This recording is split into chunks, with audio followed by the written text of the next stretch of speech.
आपके सपोर्टर, आपके चाहने वाले और आपके दुश्मन, आपके दोस्त हजारों मेरे पास कॉल आए, फ़ोन आई, कोई प्रतिक्रिया बाबूजी की लो ना, वो कहते थे किसी भी सूरत में कानून वापस हो ही नहीं सकते।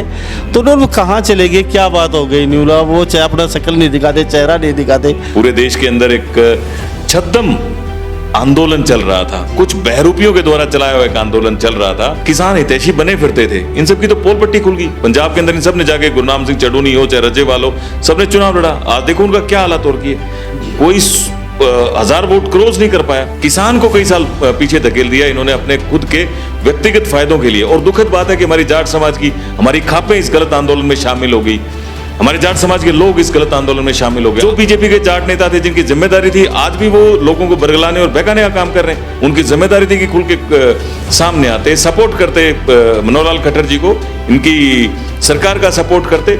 लेकिन मुझे लगता है कि वो अपने व्यक्तिगत स्वार्थ के चक्कर में बैठे हुए हैं। दुखद है, भारतीय जनता पार्टी का कार्यकर्ता हरियाणा का और भारतीय जनता पार्टी के ये लीडर्स, इन्होंने न्याय नहीं किया। माननीय मनोहर लाल जी के साथ बाड़ा के गांव में जाता हूँ, लोग कहते हैं यार इस जैसा नेता हमारे क्यों नहीं आ जाता।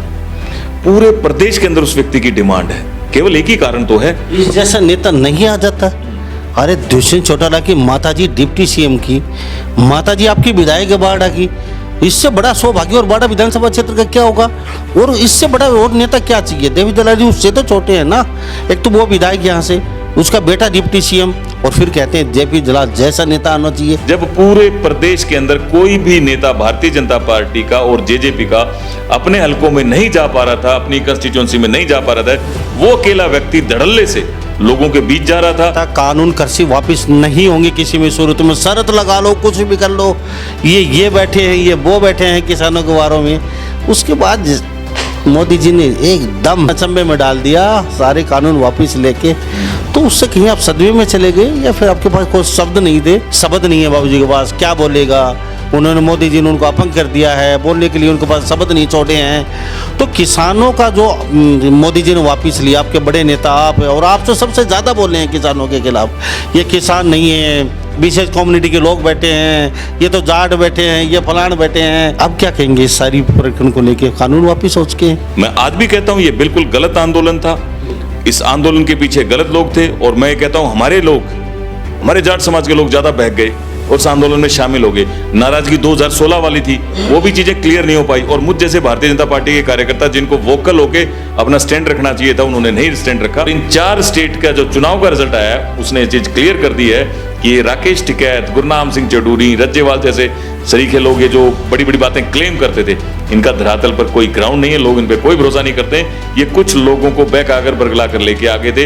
इनका इरादा था कि देश के अंदर हिंसा हो, देश का नुकसान हो, देश का नाम बदनाम हो और ये अपनी राजनीतिक रोटियां सेक पाएं। जो सरकार नया पैटर्न लेके आ रही थी किसानों के लिए, आपको वो पसंद है, उसके लिए आप पंजाब हरियाणा हाईकोर्ट का दरवाजा खटखटाएंगे। मैं बहुत जल्दी Punjab and Haryana high court में तो एक रिट फाइल करने वाला हूं। मैं पेशे से वकील हूं, मैं अपना वर्कआउट कर रहा हूं। मैं मेरा अनाज मेरे जहां दिल में आए मैं वहां बेच सकूं, ये छूट मुझे चाहिए। मुझे ये पुराना कानून बिल्कुल भी मंजूर नहीं। आपकी वैल्यू क्या है बीजेपी, ये तो बता दिए मुझे। खाली खट्टर तक सीमित है, जेपी दलाल तक सीमित है, या फिर अमित शाह के दरबार तक सीमित हैं। कितनी फाइट की किसानों के खिलाफ बोले, अपनी बिरादरी के खिलाफ बोले आप, लेकिन आज तक वो ऊपर बैठे हैं आपके आला, जो कहते हैं सब देख रहे हैं वो।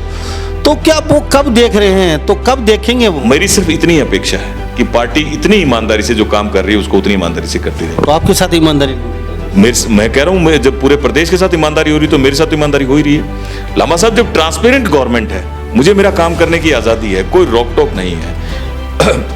मैं जो काम करता हूं मेरा अच्छे से काम हो। आपसे जूनियर बड़े बड़े पद लिए बैठे हैं, ऐसे बहुत लोग हैं जो काम भी नहीं करते और उनके पास बहुत बड़े। लांबा साहब, पार्टी में कोई जूनियर सीनियर नहीं होता, सब कार्यकर्ता होते हैं। पहले का मुआवजा अब तक नहीं दिया गया है। कंपनियां अपनी मनमर्जी कर रही हैं। जिन्होंने ये इंश्योरेंस वगैरह करवाया था कि किसानों ने खेतों का, वो कंपनियां ट्रका रही हैं, आज देंगे कल देंगे, और नहीं भी दे रहे हैं। तो उस पर भी सरकार कोई ना कोई कार्रवाई नहीं कर रही। तो क्या कहने की सरकार की साठगांठ है। ये पहली बार हुआ है कि इतने मैसिव स्केल पर मुआवजा डायरेक्ट किसान के अकाउंट में जो आ रहा है। हम किसान भाइयों के साथ हैं, साथ खड़े रहेंगे। किसानों भाइयों के साथ हैं, लेकिन आंदोलन में बड़ा हटसट बगा आपने। ये गद्दार हैं, ये दोगले हैं। हमारे खापों के नेता भी इनके अंदर जाके मिल गए। प्राइवेट लेवल पर मैं बहुत से किसान नेताओं से, बहुत से हमारे खाप के भाइयों से, अपने जाट नेताओं से बात करता हूँ। वो सब मानते हैं, बोले यार भाइयों गल जाना तो पड़ा है, भ्रमित हो गए, चल पड़े। ये अपना कैरेक्टर है। आप हो ले किसी चीज का गैल आज देखो कहाँ है धरातल पर, कुछ भी नहीं है, खत्म हुई बात। उन्हीं लोगों का जिनका विरोध किया जाता था उन सबको अब उन्हीं गांव की पंचायतों में, चौक चौराहों में उनका वेलकम होता है, मड़ाएं डाली जाती हैं, स्वागत किया जाता है। आप देख रहे हैं हरियाणा न्यूज 24, जहां हर खबर मिले सच के साथ। नमस्कार, स्वागत है आपका हरियाणा न्यूज 24 पे। मैं हूं मुन्ना लांबा, मेरे सहयोगी प्रिंस लांबा के साथ। आज हम मौजूद हैं चरखी दादरी में, और चरखी दादरी में कई दिनों बाद हमारे साथ एक खास मेहमान मौजूद हैं। पीछे काफ़ी समय से बातचीत नहीं हुई थी। इनसे पूछेंगे ये क्या दुखी थे या आहत थे, और तो इतने दिन हमारे कैमरे पे क्यों नहीं आए, क्या वजह रही है। तो हमारे साथ आप समझ ही चुके होंगे, इतने दिन गैप का नाम लिया तो कौन मेहमान मौजूद है। और काफ़ी हरियाणा के लोगों की, दर्शकों की मांग भी थी कि इस बीजेपी के नेता को आप फिर क्यों नहीं लेके आते कैमरे पे। क्या बात हुई, बहुत बड़ी बड़ी बातें करते थे, बोलते थे। कई लोगों की प्रतिक्रिया आई हमारे पास। तो आज आप सब लोगों की डिमांड में हमारे साथ बीजेपी के वरिष्ठ कार्यकर्ता नेता मेरे साथ मौजूद हैं। तस्वीरों में हम दिखा देते कौन नेता मौजूद है। तस्वीरों में हमारे साथ उपस्थित हैं बीजेपी के वरिष्ठ कार्यकर्ता नेता एडवोकेट सुनील सेवराण जी। सुनील जी, हरियाणा न्यूज़ 24 में बहुत बहुत स्वागत है। लांबा साहब, बहुत बहुत धन्यवाद, आपका भी स्वागत है। और ये सही बात है कि काफ़ी लंबे समय के बाद मेरी और आपकी मुलाकात हो रही है इस इशू, किसी भी इशू को लेकर बात करने के लिए। तो लांबा साहब, आहत कहीं नहीं थे, कभी कभी व्यवस्थाएं ऐसी होती, मैं अपने काम में थोड़ा व्यस्त था, इस कारण ये मुलाकात अपनी नहीं हो पाई। लेकिन आपका बहुत बहुत स्वागत है, आपका बहुत पॉपुलर चैनल है। मैं तैयार हूं आज के इन नए समीकरणों में जिस भी प्रकार की जैसी भी चीज़ें आप सोचे कि हम और आप शेयर कर सकते हैं, मैं आपका स्वागत करता हूं। और मैं स्वीकार करता हूं कि जो बातें आपको लगता है, जैसी जो चर्चाएं आप कर सकते हैं, इतने दिनों में जो आपके साथ लोगों ने साझा की है, वो सब हम कैमरे के सामने आज डिस्कस कर लें। सुनील जी, आपके सपोर्टर, आपके चाहने वाले और आपके दुश्मन, आपके दोस्त, सभी की प्रतिक्रिया गई थी, भाई बाबूजी को लेके क्यों नहीं आते, एडवोकेट साहब को आप क्यों नहीं आते आपके साथ। और वो कानून वापस हुए, उस समय भी काफ़ी हज़ारों मेरे पास कॉल आए, फ़ोन आई, कोई प्रतिक्रिया बाबूजी की लो ना। वो कहते थे किसी भी सूरत में कानून वापस हो ही नहीं सकते। तो उन्होंने वो कहाँ चले गए, क्या बात हो गई न्यूला, वो चाहे अपना शक्ल नहीं दिखाते, चेहरा नहीं दिखाते। तो लोगों की डिमांड आज पूरी हो चुकी है। आप दर्शकों देख रहे हो, आप हमारे साथ एडवोकेट सुनील सेवराण दोबारा से बातचीत में खास मौजूद हैं। और आपकी प्रतिक्रिया क्या है, अपना फ़ोन उठाइए, तुरंत अपने लिख डालिए बाबूजी के बारे में आप क्या राय रखते हैं। एडवोकेट सुनील सेवराण के बारे में कई दिन बाद मेरे साथ मौजूद हुए हैं और आपकी दिली इच्छा हम पूरी कर दी आज।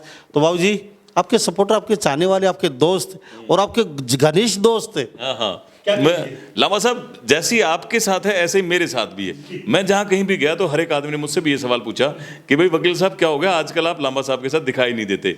मैंने कहा भाई हुआ कुछ नहीं है, सब अपनी अपनी व्यवस्थाएं हैं। और ये सही बात है कि उस समय एक मुद्दा था, पूरे देश के अंदर एक छद्म आंदोलन चल रहा था, कुछ बहरूपियों के द्वारा चलाया हुआ एक आंदोलन चल रहा था। और हालात ऐसे कर दिए थे लांबा साहब की प्रधानमंत्री को भी ये कहते हुए कि भाई हम लोगों से शायद अपनी बातें नहीं समझा पाए, क्योंकि जो लोग समझ गए थे कि ये गलत आंदोलन है, इस आंदोलन में कोई दम नहीं है, गलत चीज़ों को लेके चले हुए हैं। हमारे अपने जाट समाज के भी कुछ लोग अपने व्यक्तिगत फायदे के लिए इस आंदोलन में शामिल हो रखे हैं। उधर सिख आ गए थे। तो मोदी जी के सामने भी दो ही रास्ते थे, या तो विड्रा करो या कुछ स्ट्रॉन्ग कदम उठाओ। लेकिन कई बार ये होता है कि आदमी जानता है कि अपने लोगों पर कोई कड़ी कार्रवाई करने की बजाय समझाने वाला रास्ता अपनाया जाए। तो मैं तो वेलकम करता हूं मोदी जी का कि उन्होंने बहुत समझदारी भरा कदम उठाया, उन्होंने अपने 2 कदम पीछे हटाए। अब समय आएगा जब चीज़ें दोबारा से दुरुस्त की जाएंगी, दोबारा चीज़ें सामने आएंगी। और अभी 5 जो स्टेट है उनका चुनाव का रिजल्ट भी आ गया, उसने भी ये साबित कर दिया है कि लोगों का विश्वास मोदी जी पर है, मोदी जी की नीतियों पर है, और लोग मोदी जी के साथ हैं। और ये लोग जो किसान हितैषी बने फिरते थे, इन सब की तो पोल पट्टी खुल गई। पंजाब के अंदर इन सब ने जाके, गुरनाम सिंह चढ़ूनी हो चाहे रज्जेवाल हो, सब ने चुनाव लड़ा। आज देखो उनका क्या हालात और किए, कोई 1000 वोट क्रॉस नहीं कर पाया। तो ये तो इनके एक्चुअल में धरातल पर पकड़ थी। लेकिन ये कुछ लोगों को बहका के, फुसला के, बरगला के बॉर्डर्स पर लेके आ गए। अब मोदी जी के सामने भी यही समस्या थी कि इनके खिलाफ कुछ कड़ी कार्रवाई करें या थोड़ा समझाने का समय लें। तो नुकसान तो बहुत ज़्यादा कर दिया इन्होंने, देश को कई साल पीछे धकेल दिया, किसान को कई साल पीछे धकेल दिया इन्होंने अपने खुद के व्यक्तिगत फायदों के लिए। और दुखद बात है कि हमारी जाट समाज की, हमारी खापें इस गलत आंदोलन में शामिल हो गई, हमारे जाट समाज के लोग इस गलत आंदोलन में शामिल हो गए। अब भी कुछ लोग, और मैं कहूँगा सतपाल मलिक सरीखे लोग, आज भी पता नहीं कैसी कैसी भाषा का उपयोग करते हैं, कैसी कैसी बातें करते हैं। जिनका जिनका लगता है कि राजनीतिक स्वार्थ ही एक पर्पस है। जो बीजेपी के जाट नेता थे, जिनकी जिम्मेदारी थी, आज भी वो लोगों को बरगलाने और बहकाने का काम कर रहे हैं। उनकी जिम्मेदारी थी कि खुल के सामने आते, सपोर्ट करते मनोहर लाल खट्टर जी को, इनकी सरकार का सपोर्ट करते। लेकिन मुझे लगता है कि वो अपने व्यक्तिगत स्वार्थ के चक्कर में बैठे हुए हैं, और कोई उम्मीद करे भारतीय जनता पार्टी में, मनोहर लाल जी की सरकार में, कि उनके व्यक्तिगत स्वार्थ पूरे होंगे, तो ऐसा कभी नहीं होगा। ये तो दुखद बात है कि जो बात योगी जी के बारे में फेमस है कि उनकी बहन एक साधारण चाय की दुकान चलाती है। अरे भैया, मनोहर लाल खट्टर की बहन भी एक साधारण किराना स्टोर चलाती है। इनके भाई भी बिल्कुल साधारण परिवारों में, साधारण घरों में रहते हैं। इन्होंने भी अपनी फैमिली के किसी व्यक्ति को कभी अपने घर में घुसने नहीं दिया। लेकिन दुखद है, भारतीय जनता पार्टी का कार्यकर्ता हरियाणा का और भारतीय जनता पार्टी के ये लीडर्स, इन्होंने न्याय नहीं किया माननीय मनोहर लाल जी के साथ। जो काम, जिस तरह से ट्रांसपेरेंट गवर्नमेंट दे रही है, इतना वोकल होकर बीजेपी की लीडरशिप को बाहर खड़ा होना चाहिए, वो हो नहीं पा रही है। और यानी कि बीजेपी के लीडर के खिलाफ ही बोल रहे हैं। मैं कह रहा हूं, मैं उनको सिग्नल दे रहा हूं, खिलाफ नहीं बोल रहा हूं, मैं उनसे आह्वान कर रहा हूं कि भाइयों, ये हमारा सौभाग्य है कि माननीय मनोहर लाल जैसे व्यक्ति हमारे प्रदेश के मुख्यमंत्री हैं, और ये जिस प्रकार का जो ये काम कर रहे हैं, आप निकलो बाहर, दबो मत, इनको सपोर्ट करो, इनकी सहायता करो, ताकि प्रदेश उन ऊंचाइयों पर जा सके। और जिस प्रकार से योगी जी का गुणगान पूरे देश में हो रहा है, वो लेवल माननीय मनोहर लाल जी का भी आए। तो हमारे साथ एडवोकेट सुनील सोराना, इन्होंने बीजेपी के नेता को के निकट खड़े में खड़ा कर दिया है। जो बीजेपी के सीनियर लीडर हैं, उनके लिए भी इन्होंने एक संदेश छोड़ दिया है कि वो कहीं ना कहीं आगे नहीं आ पाए और लोगों को समझा नहीं पाए समय पे, और कहीं ना कहीं लोगों के साथ सपोर्ट भी नहीं बना पाए अपना खुद का। तो कहीं ना कहीं ये वास्तव में ही एक सोचने वाली बात है, क्योंकि बीजेपी के लीडर उस समय कहीं ना कहीं बैकफुट पे थे। ये तो वास्तव में सुनील ने सही बात बोली है। सुनील जी, अभी सारे लीडर देख रहे हैं, सुन रहे हैं, तो आपसे नाराज और ज़्यादा दूरियां नहीं हो जाएंगी? लांबा साहब, जब आप देश के बारे में सोचते हो, जब आप अपने प्रदेश के बारे में सोचते हो, तो आप बहुत ज़्यादा इस बात की परवाह नहीं करते कि कौन आदमी आपसे खुश होगा और कौन आदमी आपसे नाराज होगा। इसी प्रदेश के अंदर एक व्यक्ति है, मैं जिसको कहूँगा वो केस स्टडी है, जेपी दलाल जी, जो हमारे कृषि मंत्री हैं। रेगुलर कंटिन्यूस अपनी कंस्टिट्यूंसी में वो जाते रहे, आज भी जाते रहते हैं। और मैं भी गांव में जाता हूं, बाड़ा के गांव में जाता हूं, लोग कहते हैं यार, इस जैसा नेता हमारे क्यों नहीं आ जाता। पूरे प्रदेश के अंदर उस व्यक्ति की डिमांड है। केवल एक ही कारण तो है, इस जैसा नेता नहीं आ जाता। अरे दुष्यंत चौटाला की माताजी डिप्टी सीएम की, माताजी आपकी विधायक है बाड़ा की, इससे बड़ा सौभाग्य और बाड़ा विधानसभा क्षेत्र का क्या होगा? और इससे बड़ा और नेता क्या चाहिए? देवी दलाल जी उससे तो छोटे हैं ना। एक तो वो विधायक यहाँ से, उसका बेटा डिप्टी सीएम, और फिर कहते हैं जेपी दलाल जैसा नेता आना चाहिए। लांबा साहब, पता नहीं आप कद कैसे आइडेंटिफाई करते हो। और दूसरा, मैं दलाल साहब को किसी भी दूसरे नेता के साथ कंपेयर नहीं करना चाहता, ना ही मैं उनको किसी कन्फ्लिक्ट में जानना चाहता। मैं तो सिर्फ इतनी बात कह रहा हूं कि वो एक केस स्टडी है। जब पूरे प्रदेश के अंदर कोई भी नेता भारतीय जनता पार्टी का और जेजेपी का अपने हलकों में नहीं जा पा रहा था, अपनी कंस्टिट्यूंसी में नहीं जा पा रहा था, वो अकेला व्यक्ति धड़ल्ले से लोगों के बीच जा रहा था, लोगों के बीच में इस कृषि सुधार कानूनों की बढ़ाई कर रहा था, लाभ बता रहा था, और अपना कंटिन्यूअस ऐसे ही काम कर रहा था जैसे वो हमारे कैमरे ने भी लोगों को दिखाया, लाखों लोगों ने कैमरे में देखा है। सुनील जी, आपने कहा था कानून कृषि वापस नहीं होंगे किसी में सूरत में, शर्त लगा लो, कुछ भी कर लो, ये बैठे हैं, ये वो बैठे हैं किसानों के वारों में।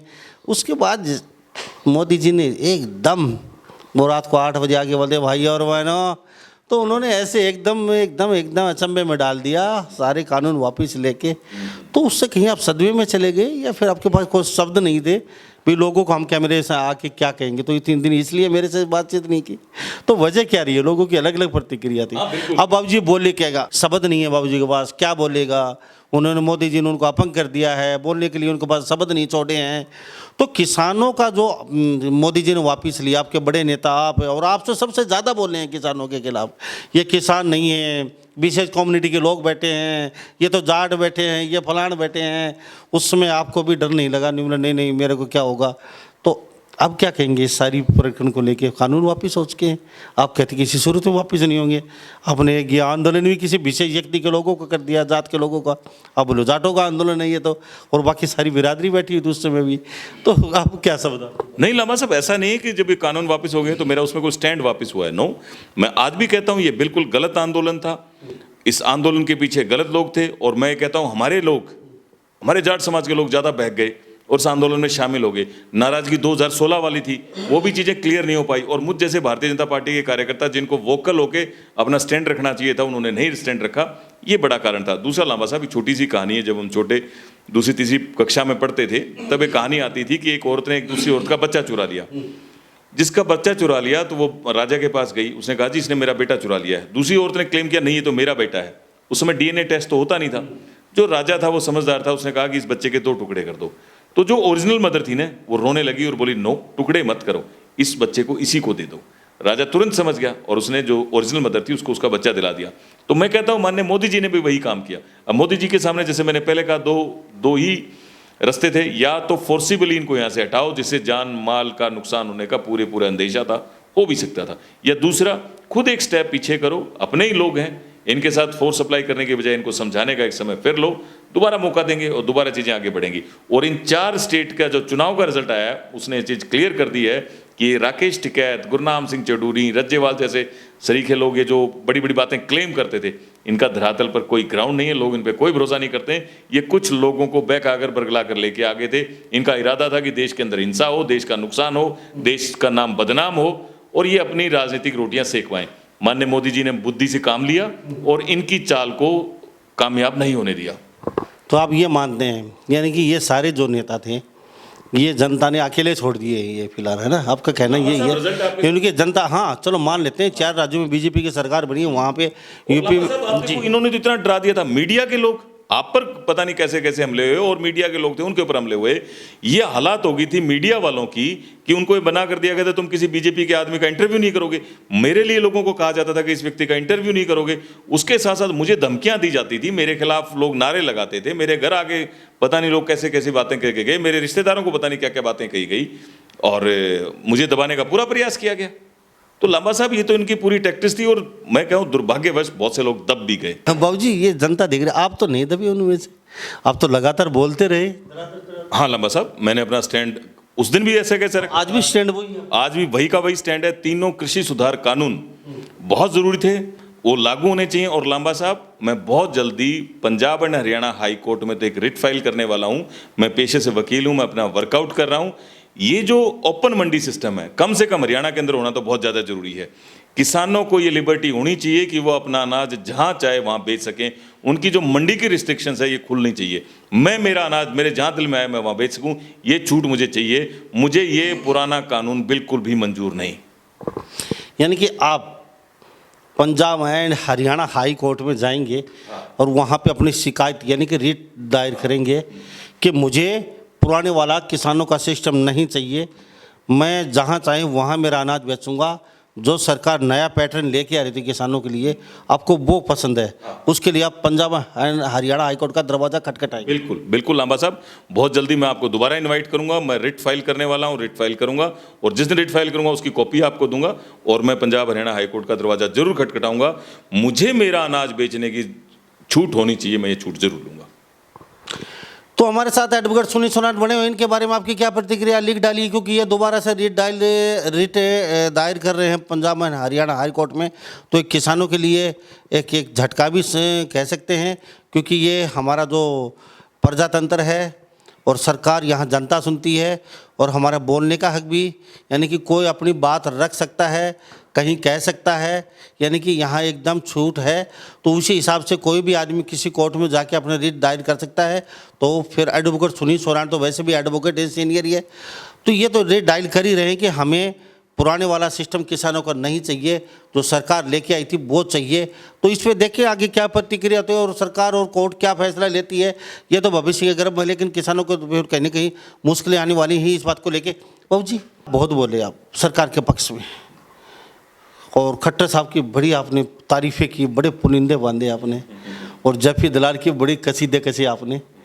लेकिन सुनील जी, आपने कभी, मैं मोदी जी की भी तारीफ करता हूं, मैं भारतीय जनता पार्टी की तारीफ करता हूं, मैं भारतीय जनता पार्टी के कार्यकर्ताओं की तारीफ करता हूं। तो लांबा साहब, मुझे बांधो मत मोदी मनोहर जी तक या दलाल साहब तक। मैं जो चीज़ें अच्छी पसंद करता हूं मेरी पार्टी के बारे में, और इसलिए मैं इस पार्टी के साथ हूं, मैं ओपन अप होकर कहता हूं। मैं बीजेपी के कार्यकर्ताओं की तारीफ करता हूं, मैं बीजेपी की तारीफ करता हूं। लेकिन आज तक आपको पूरे हरियाणा प्रदेश में बीजेपी की तरफ से ओम प्रकाश धनखड़ प्रदेश अध्यक्ष हैं, आपको एक छोटा सा पद तक नहीं दिया गया है तो फिर क्या समझे? आपकी वैल्यू क्या है बीजेपी, ये तो बता दिए मुझे। खाली खट्टर तक सीमित हैं, जेपी दलाल तक सीमित हैं, या फिर अमित शाह के दरबार तक सीमित हैं, या फिर यहाँ हरियाणा में भी जैसे, तो या फिर ओम प्रकाश धनखड़ हैं, वो इन सब नेताओं से बड़े हैं, आपको पद नहीं दिया, या फिर आप में कोई कमी है, या तो आप कोई हवाला का कारोबार करते हैं, या फिर कोई आप बड़े ठेकेदार हैं, कोई गोलमाल करते हैं, या आपकी रेपो खराब है, तो कुछ न कुछ तो बात है, या फिर उनको आप जम नहीं रहे हो।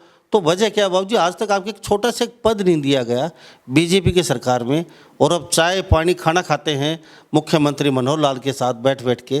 तो कहीं ना कहीं मुख्यमंत्री की भी नहीं चलती, या फिर आपकी कहते हैं हमारी बीजेपी बड़ी साफ सुथरी पार्टी, आपने कई बार कहा है, ऊपर तक बीजेपी वाले सब देखते हैं और आम आदमी यहाँ पे आके चुनाव लड़ सकता है। लेकिन आप भी तो आम आदमी हैं, आपको कितनी फाइट की, किसानों के खिलाफ बोले, अपनी बिरादरी के खिलाफ बोले आप, लेकिन आज तक वो ऊपर बैठे हैं आपके आला, जो कहते हैं सब देख रहे हैं वो। तो क्या वो कब देख रहे हैं, तो कब देखेंगे वो? आपकी तरफ आपको एक छोटा सा पद नहीं दिया गया, आप बीजेपी की कैसे सीधे बढ़ते बड़े बड़े।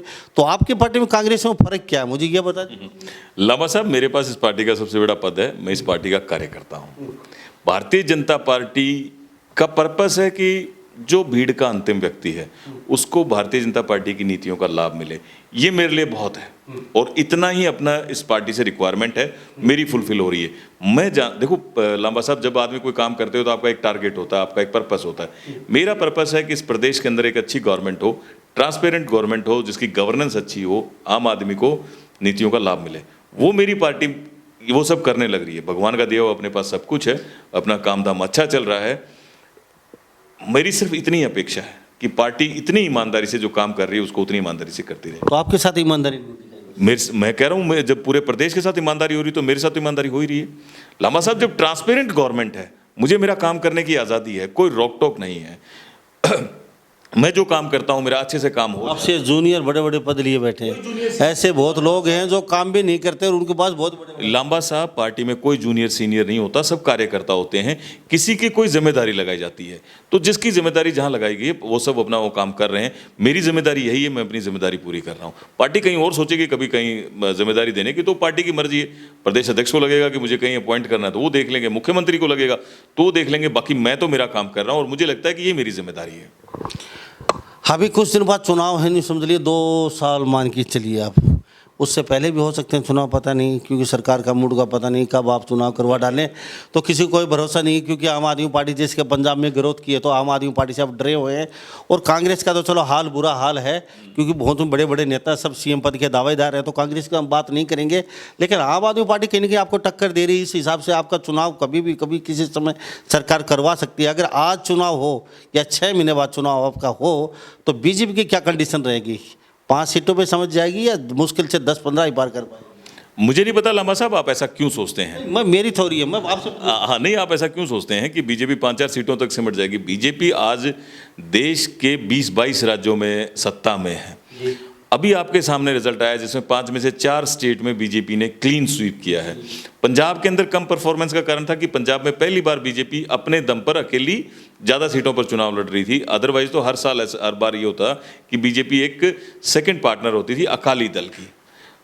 यही हाल लांबा साहब, जहां भी आप जाओगे आपको ऐसा ही देखने को मिलेगा। चीज़ें इसी प्रकार से रहेंगी कि जो पार्टी, जो सरकार डिलीवर कर रही है, जो सरकार अच्छी गवर्नेंस दे रही है, उसको रिपीट किया जा रहा है। और मैं कहता हूं कि हरियाणा के लोगों का सौभाग्य है कि माननीय मनोहर लाल के नेतृत्व में हरियाणा में भारतीय जनता पार्टी की एक अच्छी सरकार है, जो मैं बार बार कहता हूं जो ऑनेस्ट है, जो चीज़ों को डिलीवर कर रही है, जिसकी नीतियां अच्छी हैं, जो गरीब को सामने रख के काम कर रही है, जो किसान के लिए इंश्योर कर रही है कि उसके खेत को पानी मिले, उसकी फसल का अच्छा भाव मिले, समय पर उसको खाद पानी मिले। जो सरकार इतने अच्छे से प्रयास कर रही है तो लोग उसको दोबारा फिर चांस देंगे, ये पक्की बात है। तो कितनी सीटें अब अगर 6 महीने बाद चुनाव होगा? लामा साहब, ये ऐसी प्रजम्पशन करना तो थोड़ा मुश्किल काम होता है, लेकिन मैं सरकार बना पाएगी, सक्षम है या नहीं? ये मैं कहता हूँ गारंटी बात है कि अच्छी मैसिव मेजोरिटी से सरकार बनाएगी, इसमें कोई दो राय नहीं। ये जो इस बार जो सीटें आई, जो 40 सीटें आई, ये सबसे बुरा दौर था बीजेपी का। अब इससे किसान बुरा दौर, ऐसा बुरा समय कभी नहीं आएगा। कहा 40 सीट आई, ये सबसे बुरा दौर था, तो बुरा दौर अब शुरू नहीं होगा। जो किसान थे, जो धरना प्रदर्शन में बैठे थे, ये तो वो दोबारा खड़े नहीं। लांबा साहब, वो किसानों की बात तो आपके सामने है।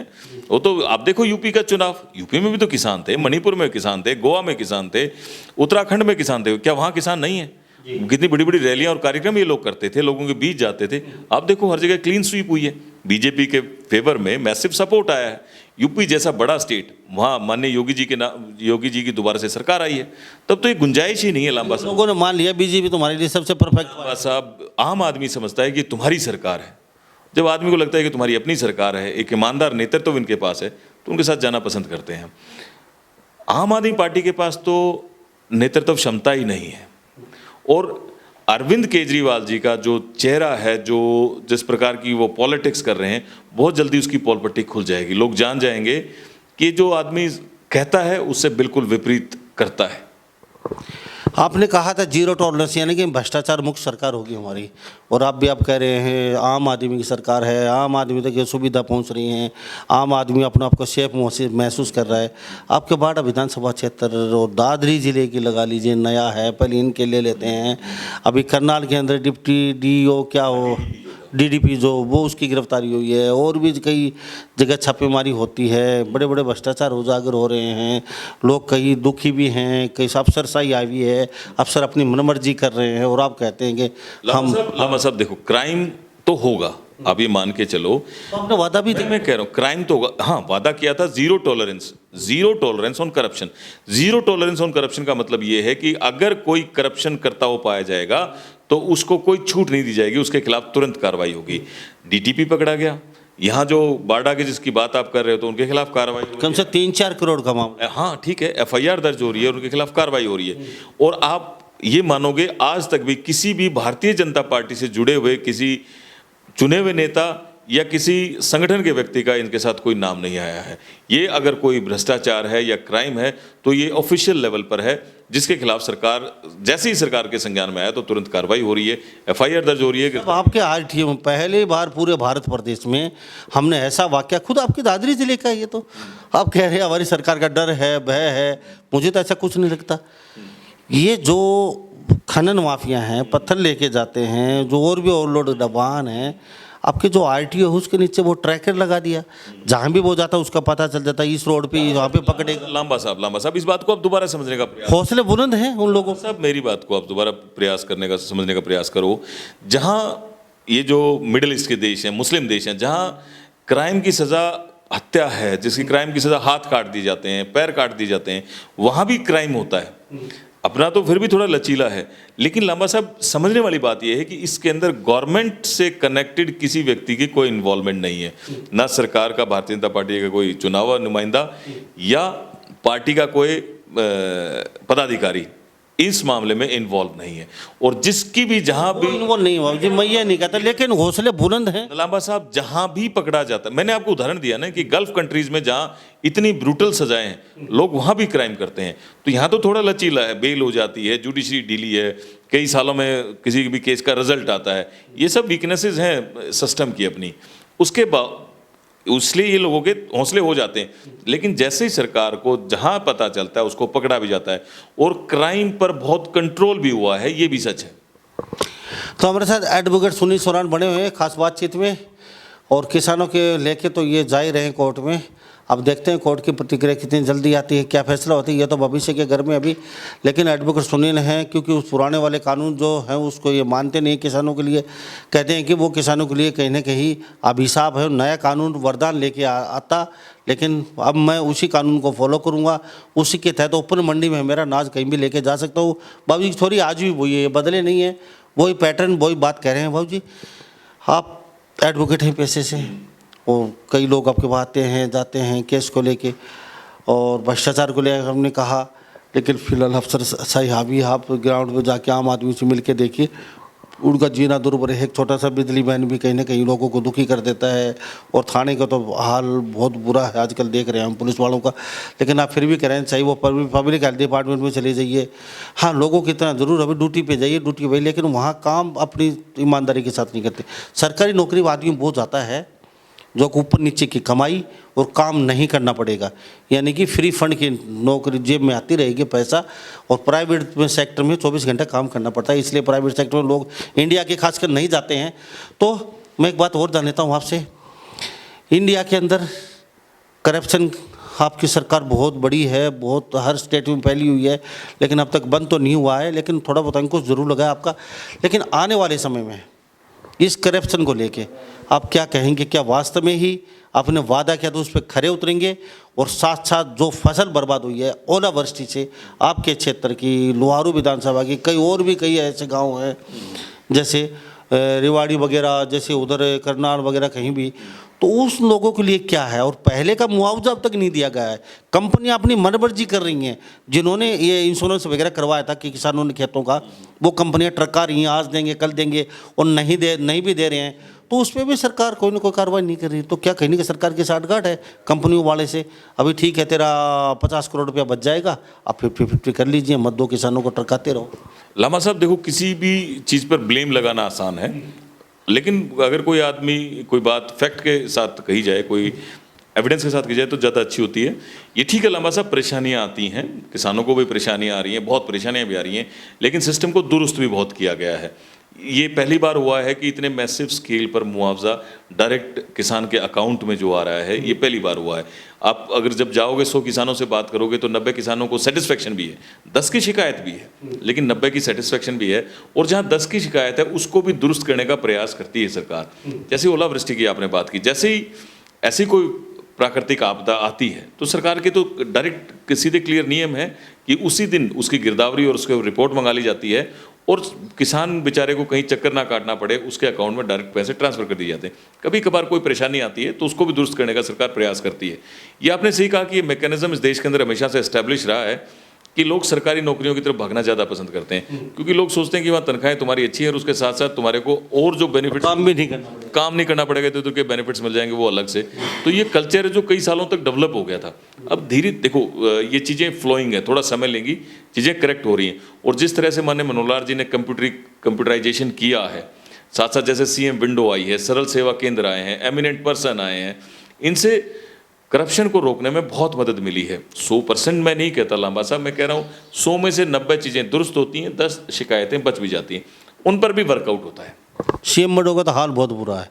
CM विंडो में लोग CM विंडो में वो लगाते हैं और 2-2 3-3 महीने तो उनको जवाब मिल ही नहीं था, और मिलता नहीं है। तो उसके बाद ये वो झूठी छूटी रिपोर्ट करके CM विंडो आगे लेके जो वो पीड़ित है उसके पास भेज देते हैं, और असल मुद्दे को भेजते नहीं। लांबा साहब 90 केसेस सॉर्ट आउट भी होते हैं, पत्रकारों के पास वो 10 केसेस ही जाते हैं। तो आपको लगता है कि क्योंकि जो जिस आदमी को सेटिस्फेक्शन मिल गई वो तो बाहर निकल के पत्रकार को बुला के कहता नहीं कि साहब मैंने एप्लीकेशन लगाई थी, मैं दुरुस्त हो गया।